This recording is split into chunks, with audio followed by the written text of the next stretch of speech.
In questa chiesa c'è la pala di una Vergine Maria che un parroco chiamò in passato Vergine del Ritorno, sparita due volte ritornata. Don Alberto Baldana lo dice ai fedeli che affollano la chiesa di San Martino Vescovo di Pianiga durante l'omelia.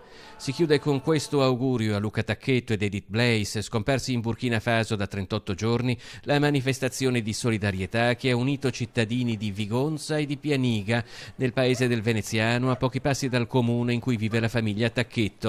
La mamma di Luca, Rosanna Crivellari, insegna da tanti anni alle scuole medie di Pianiga.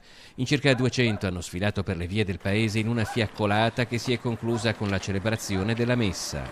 Per quale motivo è venuto qui stasera? Per solidarietà per la famiglia. Cosa chiedo? Che lo liberassero, che potesse arrivare qua da noi. Lei conosce la mamma di Luca? Sì, un pochino sì. Qualche volta alle feste ci vediamo, insomma. Lei è venuta da Vigonza qui a Pianiga. Certo, ma Vigonza è qui vicino, eh? Ecco, tutto lì. E abbiamo avuto il papà di Luca, sindaco, 8 anni.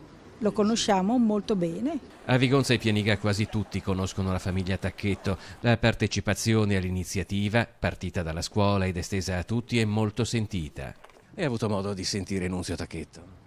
No, non l'ho sentito e sa che però gli sono vicino perché in questi momenti avrà sicuramente manifestazioni da parte di tutti, ma penso che la presenza questa sera sia un segnale forte, importante e soprattutto, ripeto, nella preghiera in questi momenti. Il pensiero continua ad andare a quei due ragazzi, alla speranza, alla preghiera che tutto possa concludersi per il meglio. Silenzio, raccoglimento, preghiera.